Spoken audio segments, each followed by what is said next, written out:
Welcome to bird media. నేను మీ పవన్ కృష్ణమూర్తి.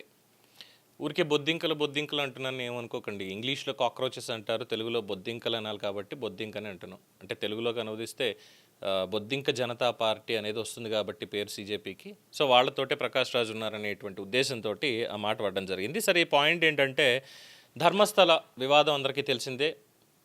ఏ విధంగా భారతదేశంలో అనిశ్చితి రేకెత్తించాలి అనేటువంటి ఒక పాయింట్ జరిగినటువంటి కుట్ర, పారిశుద్ధ్య కార్మికుడు చిన్నయ్య కేంద్రంగా జరిగినటువంటి కుట్ర మొత్తం అంతా కూడా బయటకు వచ్చింది. దాంట్లో మన ఆల్రెడీ 200 కోట్ల డీల్ ఒకటి నడిచింది. దాంట్లో ప్రకాష్ రాజ్ ఫోన్ చేసి తమిళ్లో మాట్లాడి చిన్నయ్యతోటి నేను వచ్చి కలుస్తాను, వాళ్ళు చెప్పింది నువ్వు చెయ్యి అన్నాడు అని చెప్పి రిట్ పిటిషన్ దాఖలు చేశారు. సో ఏదైతే నిందితులు ఉన్నారో ఈ ధర్మస్థల కేసుకు సంబంధించిన దాంట్లో అందులో ఉన్నటువంటి వ్యక్తికే ప్రకాష్ రాజ్ ఫోన్ చేసి ఆ తద్వారా చిన్నయ్యతో మాట్లాడడం ఇదంతా జరిగింది. అలాగే వాళ్ళ భార్య అకౌంట్ ట్రాన్సాక్షన్స్ కూడా మీరు పరిశీలించండి అని చెప్పి అందులోకి ఏ విధంగా 5 లక్షలు ఎంత ఇస్తామన్నారని, అది ఎలా వేశారు ఏంటి అనేది కూడా చూడండి అని చెప్పి రిట్ పిటిషన్ కోర్టులో వేశాడు. అదంతా అయింది. సో దాని మీద ప్రకాష్ రాజ్ వచ్చి 2 రోజుల్లో నేను ఎక్కడో దూరంలో ఉన్నాను. నేను వచ్చిన తర్వాత మీడియా మిత్రుల సమక్షంలోనే ప్రెస్ మీట్ పెడతాను, వాస్తవాలు చెప్పాల్సినటువంటి అవసరం ఉంది కాబట్టి ఈ విషయంలో నేను చెప్తానన్నాడు. సరే, పెట్టాడా అంటే లేదు, అయింది. సరే, ఇంకొకటి ఏంటంటే మరి అంటే భానుప్రకాష్ రెడ్డి గారు మరి దీనికి సంబంధించి ఏ విధంగా ఇప్పుడు పెట్టారో తెలియదు. కేరళ లిటరేచర్ ఫెస్టివల్లో ప్రకాష్ రాజ్ మాట్లాడినటువంటి మాటలు ఏవైతే ఉన్నాయంటే ఏదో ఒక కాన్సెప్ట్ నడిపిస్తున్నారు, పిల్లలు అందులో ఇదేస్తున్నారని మన బుక్ ఆఫ్ ఫకీర్ గారికి ఇచ్చినటువంటి ఇంటర్వ్యూలో కూడా ఎక్స్ప్లెయిన్ చేసుకుంటూ వచ్చాడు. అందులో 3 కథలు ఉన్నాయి, 3 డిఫరెంట్ ఆస్పెక్ట్స్ తీసుకున్నారు. సో ఇక్కడ రామాయణాన్ని వక్రీకరిస్తూ అంటే రాముడు లక్ష్మణుడిని లక్కీ అని చెప్పి మాట్లాడాడని, తర్వాత శూర్పణఖ రావణాసురుడు అక్కడ ఉన్నారు, వాళ్ళు అక్కడ ల్యాండ్ లార్డ్స్, వీళ్ళేమో అడవి చేసుకుంటూ వస్తున్నారు, అక్కడి నుంచి రాజ్యం నుంచి బహిష్కరించబడే, అందులో ఇప్పుడు పళ్ళు తిన్నాం కదా, పళ్ళు తినడానికి మా దగ్గర డబ్బులు లేవు ఇది అని మాట్లాడారని ఏదో కొత్త స్టోరీ చెప్పుకుంటూ వచ్చాడు. వక్రీకరణ, పిల్లలు నేర్చుకున్నది అదే, ఇది ఎంత బాగుందో చూడండి అని చెప్పుకుంటూ వచ్చారు కదా. దాని మీద ప్రకాష్ రాజ్కి లీగల్ నోటీసులు పంపి బహిరంగ క్షమాపణ చెప్పాలని భానుప్రకాష్ రెడ్డి గారు చెప్పారు, బీజేపీ నేత చెప్పారు. మరి ఆయన స్పందించకుండా నిర్లక్ష్యం వహించారు కాబట్టి ఇప్పుడు ఏ సెక్షన్స్ అనేది ఇంకా తెలియదు, కానీ మొత్తానికి తిరుపతిలో కేసు నమోదు చేశారు.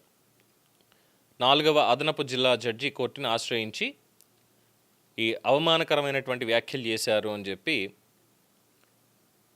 ఆ పిటిషన్లో ఆయన పేర్కోవడం జరిగింది. సో మనోభావాలతోటి చెలగాటమాడితే ఎవరైనా సరే కోర్టు మెట్లు ఎక్కక తప్పదు, దానికి మూల్యం చెల్లించుకోక తప్పదు. ఖచ్చితంగా ప్రకాష్ రాజ్ని కోర్టు బోన్ ఎక్కించి తీరుతాం ఈ విషయంలో అంటూ హెచ్చరిక కూడా చేశారు. భారతీయ న్యాయ సంహితలో సెక్షన్ల కింద కేసు ద్వారా కఠిన శిక్ష పడేలా కూడా పోరాడతామని చెప్పి ఆయన చెప్పడం జరిగింది. అలాగే పరిశ్రమలో కూడా మూవీ ఆర్టిస్ట్ అసోసియేషన్లో కూడా ఆయనకి కంప్లైంట్ ఇవ్వడం జరిగింది. సినిమా రంగాన్ని కూడా చర్యలు తీసుకోవాలని కోరుతున్నాము. హిందూ సమాజం ఇస్తున్నటువంటి, అంటే సమాజం మెజారిటీ ఉన్నాం కాబట్టి ఇంకా మాట అన్నారు, ఆయన నటుడిగా కోట్లు సంపాదిస్తూ అదే సమాజాన్ని అవమానించేలాగా వాళ్ళ మనోభావాలు దెబ్బతీసేలా మాట్లాడుతున్నారు కాబట్టి ఆయన మీద చర్యలు తీసుకోవాలి.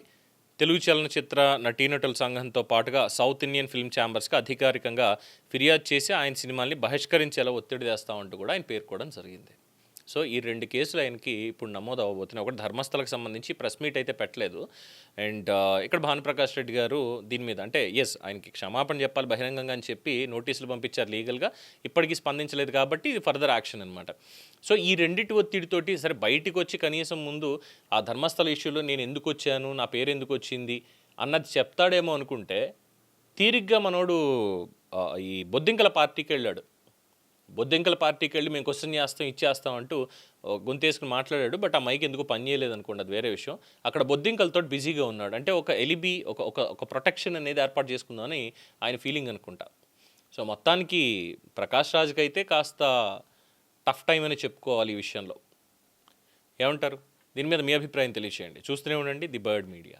ఈ వీడియో మీకు నచ్చినట్లయితే లైక్ చేయండి, షేర్ చేయండి, సబ్స్క్రైబ్ చేయండి. మరిన్ని అప్డేట్ల కోసం మా వాట్సాప్ ఛానల్ను ఫాలో చేయండి.